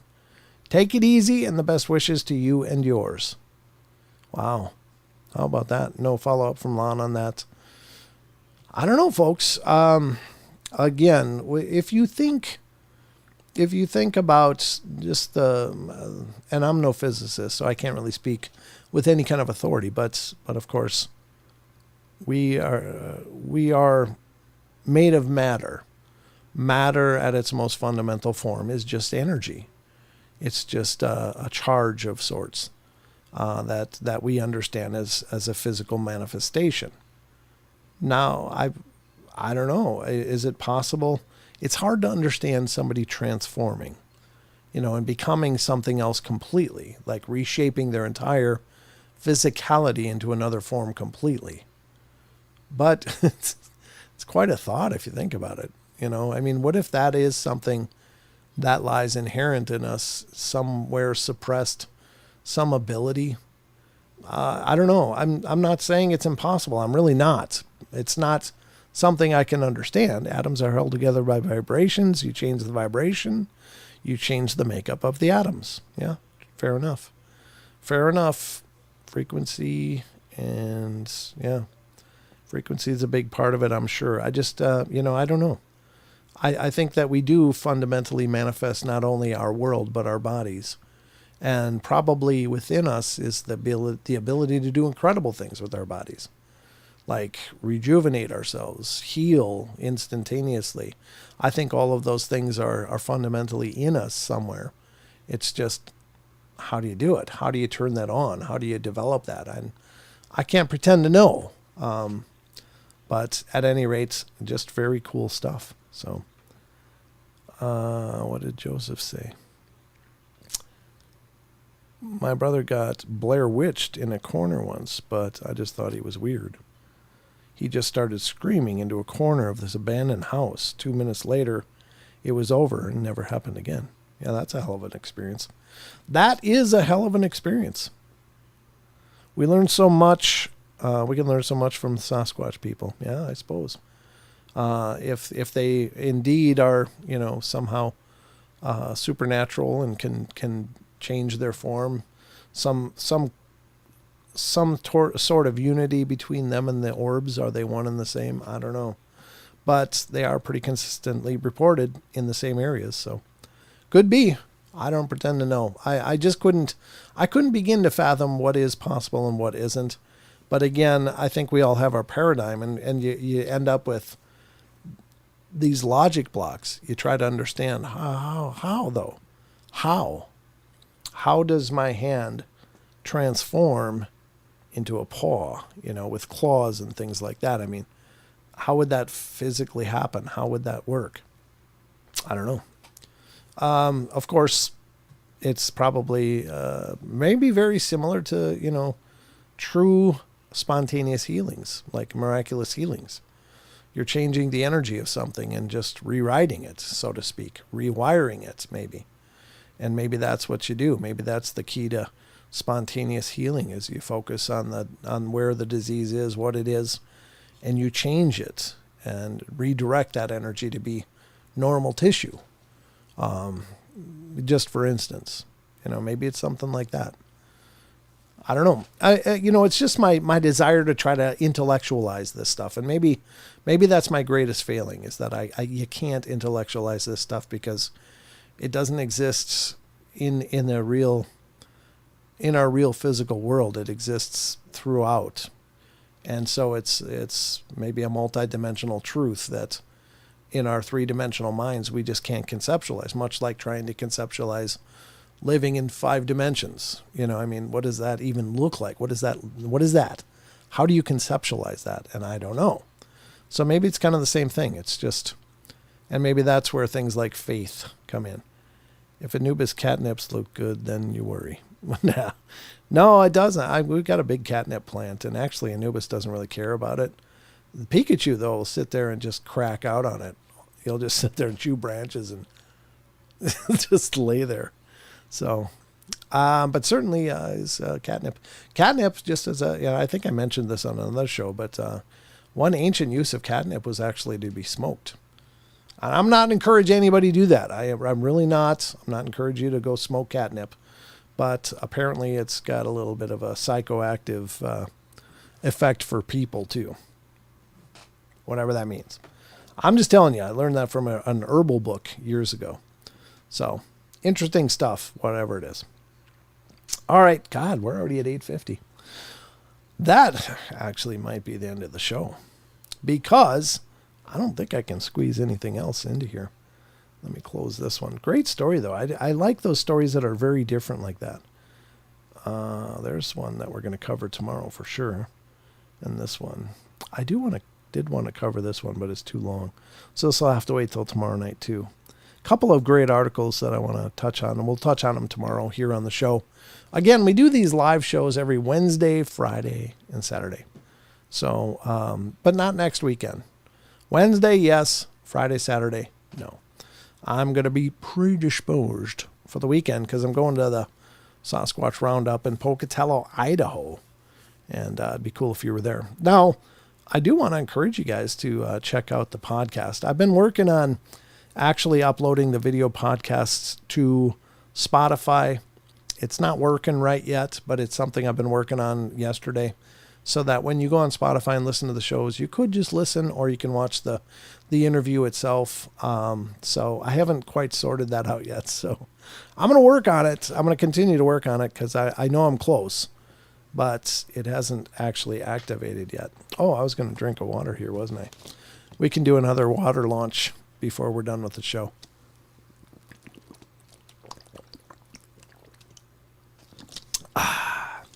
It's gone. Empty bottle once again. All right, there it is. I'm gonna get this all loaded up. The hard part is the first twist. That's the tough one. Once you get the first twist, the rest of them come easier. Ooh, this one's gonna be big. I got a big bubble on top of this one. I'm trying to hold it so that it doesn't untwist, but there it is. This one's gonna be huge. Yep, Freaky Friday. Remember Freaky Friday? That was a great show. I loved when we do the Freaky Friday Paranormal Portals. Those were awesome. All right, here we go. Bottle, twisted, being held in place. And then you can take a fingernail and just kind of dig it into the side and untwist. I'll get it close to the mic. Watch your ears. Again, watch your ears. I might have to start it with my hand there a little bit. Loosen it. All right, here we go. Sasquatch Convention Conference, rad sweet. Oh, All right, here we go. The last one tonight, the bottle pop. It's twisted, empty water bottle, water pressure, little water droplets around, and then you release the cap. 3, 2, 1. And then the smoke. I'm going to have bottle caps all over this. And that's what you're left with, folks. It's home fireworks. If you never saw that before, you're welcome.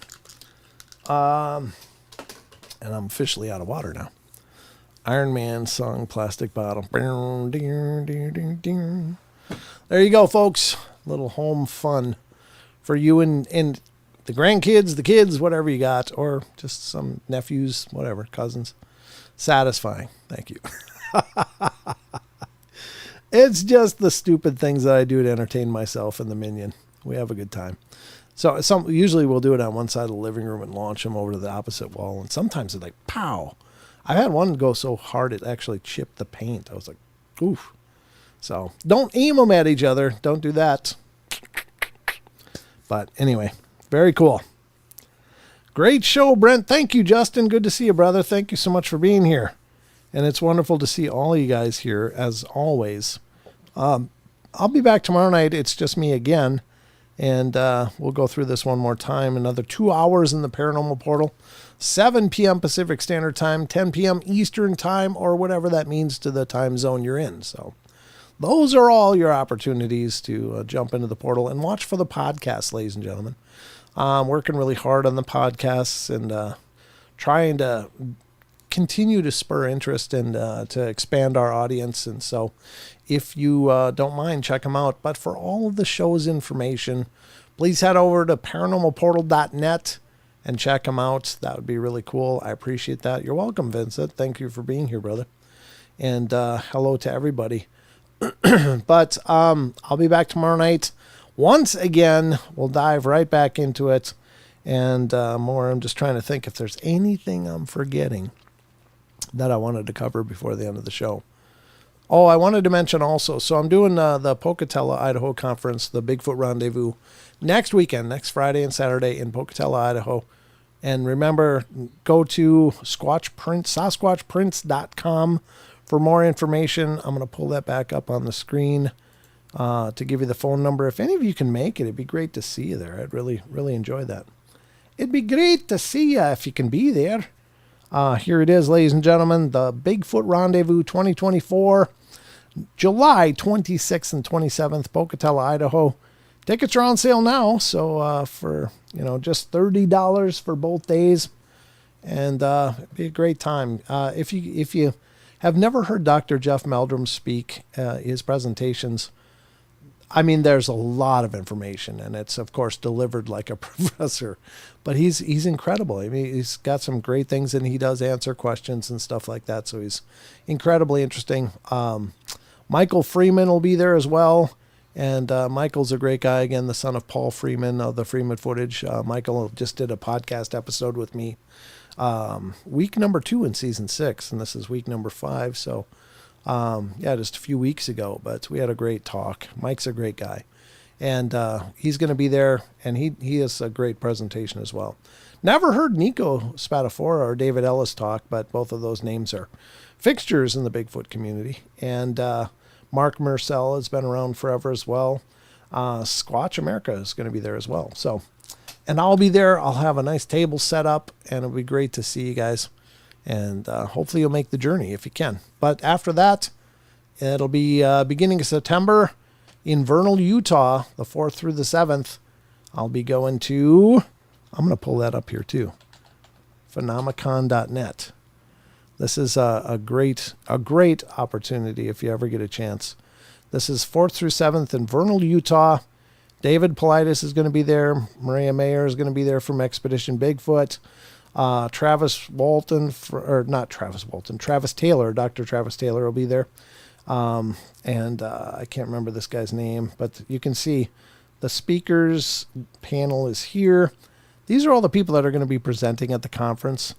And it's a great event. Great event. Dr. Travis Taylor. Oh, this is William Henry. Okay.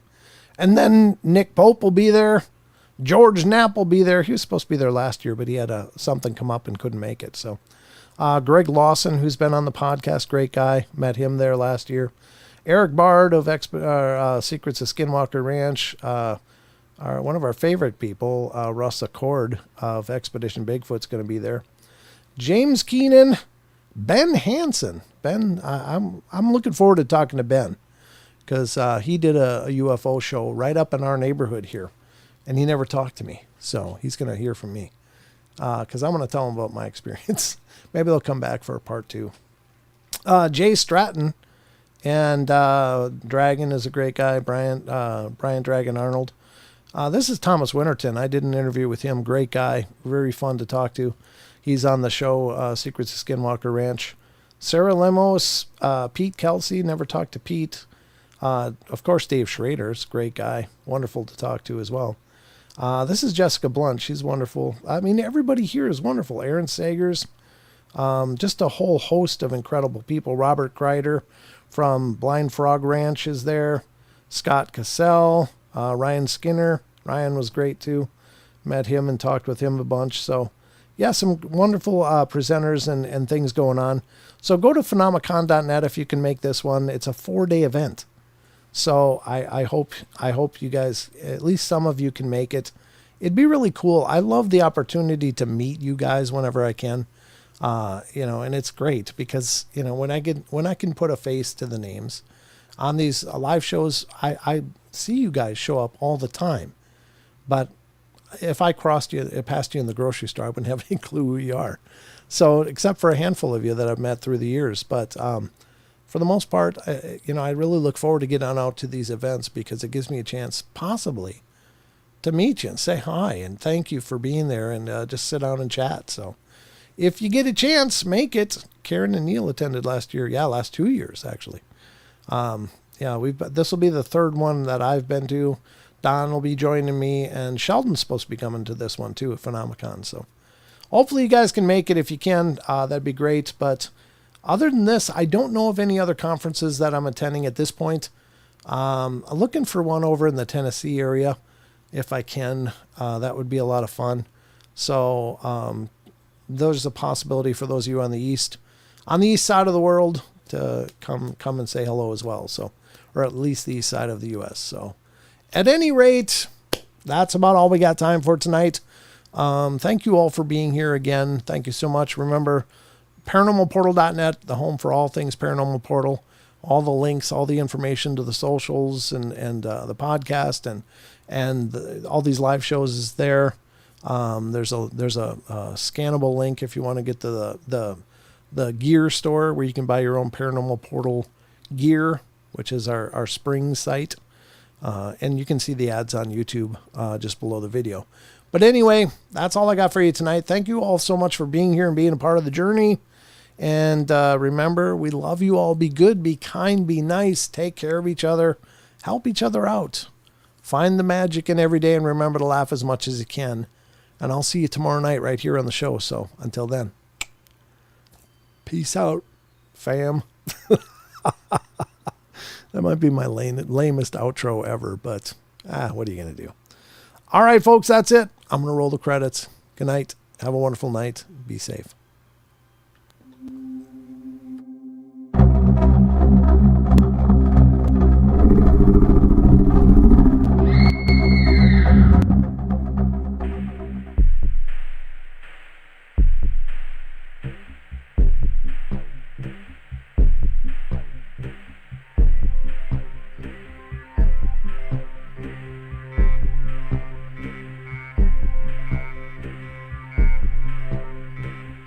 Woo!